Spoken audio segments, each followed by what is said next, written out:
धाराशिव जिल्ह्यातील कायम प्रसिद्धीच्या झोतात असलेल्या रील स्टार हॉटेल भाग्यश्रीच्या मालकाच्या अपहरणाचा धक्कादायक प्रकार समोर आलाय। भाग्यश्री हॉटेलचे मालक नागेश मडके यांचं 4 ते 5 जणांनी अपहरण करून त्यांना बेदम मारहाण केल्याची घटना घडली आहे। बघूया नेमकं काय झालं। 12:30 वाजता आपलं कमी पडणाऱ्या गाड्या लावला त्याला म्हणतात क्वालिटी क्वांटिटी खायची असेल तर हॉटेल भाग्यश्री द्यायचं। सोशल मीडियावर रातोरात स्टार झालेल्या हॉटेल भाग्यश्रीच्या मालकाचं अपहरण करून त्यांना मारहाण केल्याची धक्कादायक घटना घडली आहे।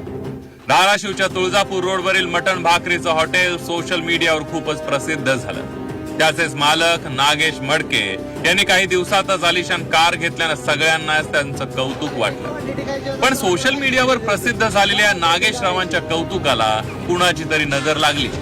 काही दिवसांपूर्वी त्यांच्या हॉटेलची तोडफोड करण्यात आली।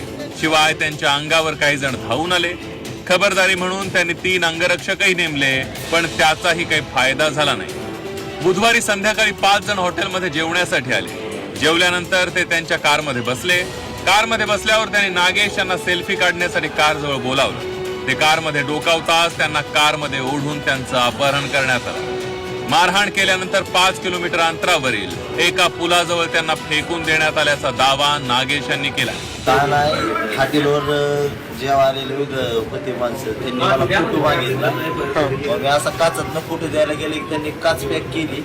पॅक केली त्यांनी लगेच गेअर टाकले। 140ची स्पीडनं गाडी पळून गेली। मला तिथं बुकी घातली पुढच्याला ती म्हणायची मारायचे देशात ह्याला मारून टाकू म्हणायचे। याच्या हात जवळ फुटत नाहीत आणि मरत नाही त्यावर सोडायचंच नाही म्हणत होती। ड्रायव्हर म्हणायला जामखेड बसतं नाही तर तिथं पुलात फेकून द्यायचं म्हणजे ह्याला मारून टाकायचं म्हणजे। नागेशांना मारहाण झाल्यानं हॉटेल बंद ठेवण्याची वेळ त्यांच्यावर आली आहे। पोलिसांनी आता संरक्षण द्यावं अशी मागणी नागेश यांच्या पत्नी लीला यांनी केली आहे। 2-3 वेळेस अशा धमके पण आलेले तर आमची मागणी एकच आहे की पोलीस प्रशासन मला भेटावं। काय दुखापत काय झाली आता त्यांना? हाताला दोन्ही लागला। आता ती असणार हे काढल्याशी तर काय करणार। हात तर मोडले म्हणजे वाटायला। सोशल मीडियावर जेव्हा नागेश यांनी अपहरण आणि मारहाणीचा व्हिडिओ टाकला तेव्हा लोकांनी तुमचे 3 बॉडीगार्ड काय करत होते असा प्रश्न विचारला। या प्रकरणी नागेश मडके यांनी धाराशिव पोलिसात तक्रार दाखल केली आहे। आता पोलीस यावर काय कारवाई करतात ते पाहावं लागेल।